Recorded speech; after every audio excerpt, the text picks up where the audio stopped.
Democracy is universal.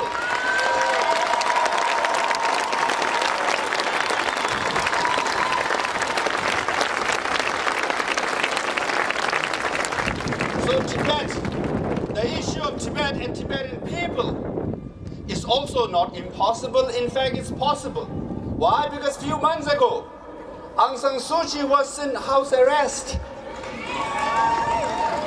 How many people told you Aung San Suu Kyi cannot be released, there cannot be democracy in Burma? Now it's happening. Aung San Suu Kyi fought the election and she swept the election. She is in the parliament. Now she is visiting Thailand pretty soon.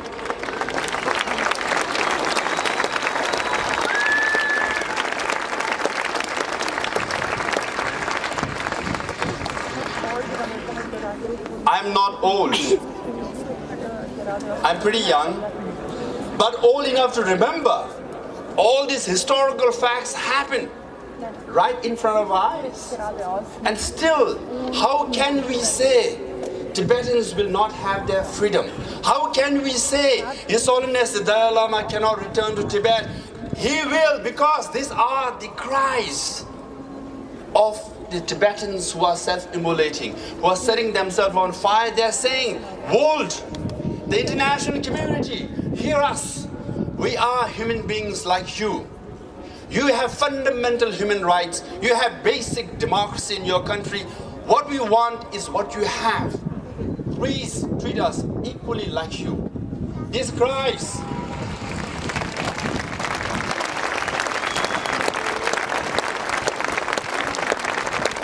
that this is a people's organized event. This is a really honorable thing to do, and I want to thank all the organizers and the Tibetans from many countries who are here, and all the people who are here to show solidarity. Be with us, remain with us. We will march from here all the way to Lhasa one day soon. Thank you. Dalai Lama, das bedeutet wörtlich übersetzt Ozean der Weisheit.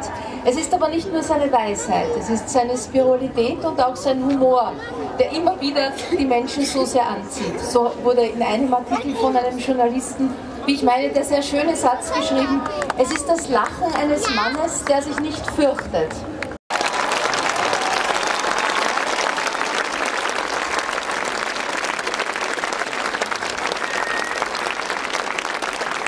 Ich erinnere mich, dass ein österreichischer Bundespräsident über Tibet sprechen wollte.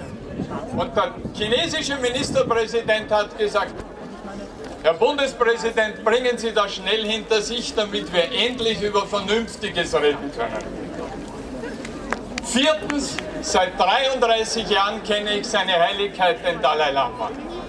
Und seit 33 Jahren denke ich mir und frage mich, ob China jemals noch einen so friedensbereiten, so versöhnungsbereiten Partner auf tibetischer Seite bekommen wird, wie seinen Heiligkeit, den Dalai Lama. I think it's okay. Hello. Okay. Let's do this one.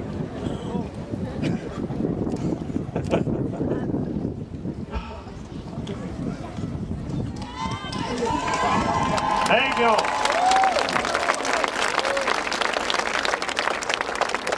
Dear brothers and sisters,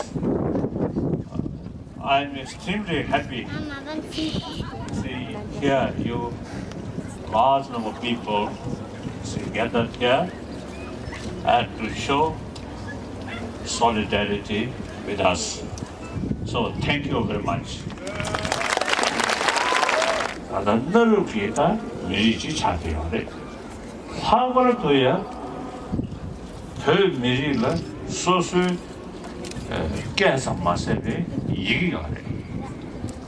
이기 돼야 뭐나라 지금 레자 깨서네 말다 깨 샤조리야 레자 깨서 이게가 자상 알아서 줄이 지 인신제래야 소수 깨다 릭쇼 애는 산제베 지 서지 다쳐에 또주 지 넘버는 대야로 지금 넘버 대대 계시 말다 산재의 최소한이 심의분에서 대세교도 사이언스리 거래.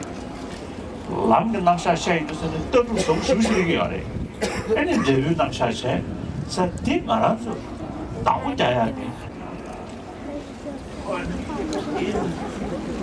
Euch als Tibetern möchte ich sagen, es ist in ihrer Verantwortung als Tibeter, ihre eigene Kultur, ihre eigene Religion zu bewahren. Bewahren Sie durch tibetische Sprache, bewahren Sie das Wissen, das in dieser Kultur enthalten ist. Und da geht es nicht um Beten, um Rituale im Wesentlichen, sondern es geht um die tiefgründige buddhistische Philosophie. In dieser buddhistischen Kultur, wie sie in Tibet überliefert ist, aus Indien, finden wir sehr genaue Erklärung unserer Wirklichkeit. Man kann es als eine Art der Wissenschaft bezeichnen. Es gibt dazu eine tiefgründige Philosophie und auch Spiritualität. Und diese zu bewahren, geschieht nicht allein durch Rituale oder durch das Aufstellen von Buddha-Statuen etc., sondern es geschieht dadurch, dass sie es studieren. I always look Tibetan problem from different aspects. Number one, the Tibetan sort of geographical sort of position is such. The major rivers which cover almost all Asia, from China up to Pakistan. These major rivers, you see, ultimate source of these rivers come from Tibetan plateau and Himalayan mountains, snow mountains. So, I think over billion human beings' life depend on these rivers, these waters. So therefore, the effective protection or caring about the environment, that Tibetan plateau is not only 6 million Tibetan people's interest, but over billion human beings' sort of life depend on this sort of water. Therefore, please pay more attention, including Chinese government. You see, the full protection for Tibetan environment. That is something I feel very important. The political matter, the way of thinking change, then within weeks things will change. But damage once done about the ecology, that even policy change, the damage already done, and recover take longer period. According to some specialists, dry climate, high altitude, it takes longer period to recover. So therefore, it is very, very delicate about the Tibetan environment. That I want to mention to you.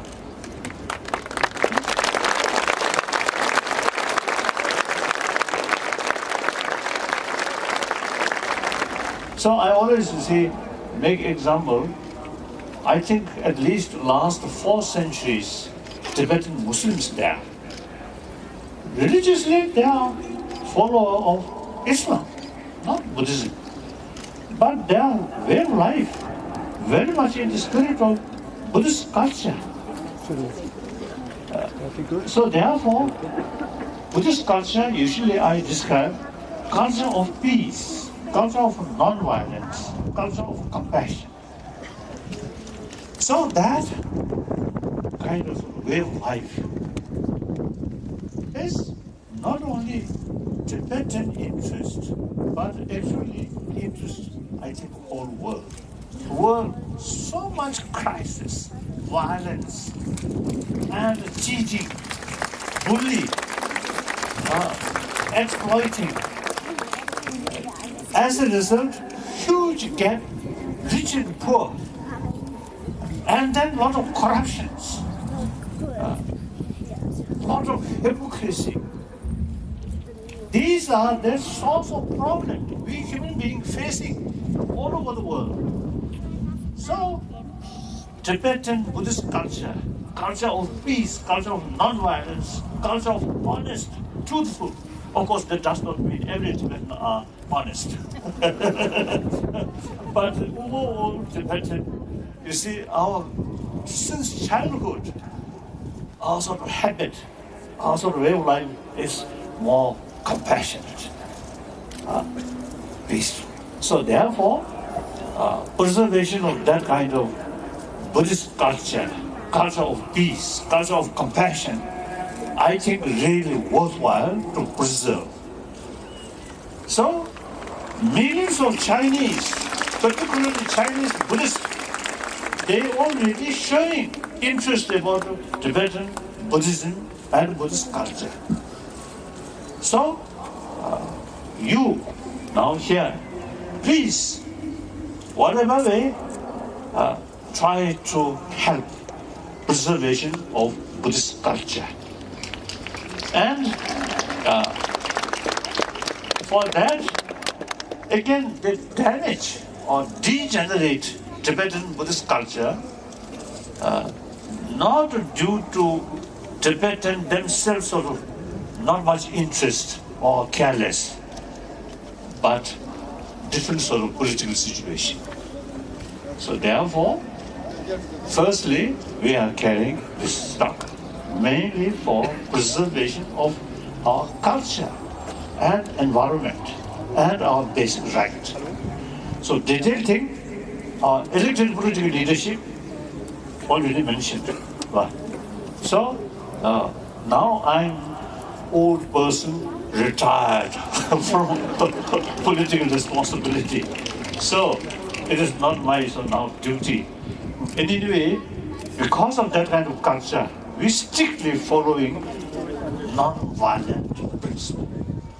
So therefore, another way, small community, totally committed struggle according non-violent principle. That anyway, showing example to rest of the world, difficult struggle can carry according non-violent principle. So your support is actually give sort of encouragement rest of the world whenever they find difficulties. See, immediately violence. That's not the right way. Look, Tibetan, in spite of a lot of difficulties, strictly following non-violent principles. So please keep in your mind when you showing concern about Tibet, please think that. So that's all. Now, I think you wait here quite hot sun. So thank you very much. I really appreciate it. Then lastly, thank you. Then lastly, I'm mentioning that this is carrying Tibetan flag. The Chinese officials, they always see that is something spiritist sort of activities. So I usually see telling that's not true. Because 1954-55, I stay in Peking about around 6 months. During that period, I met number of occasions with Chairman Mao Zedong. Of course, other leaders also. At that time, all leaders I met. Then Chairman Mao several meetings. One occasion, Chairman Mao asked me, "Do you have your own flag?" Then I was hesitant. Then I told him, "Yes, we have." Then Chairman Mao told me, "Oh, it is very important to keep your flag besides national red flag." So therefore, I already got a permission to keep this flag from Chairman Mao Zedong himself.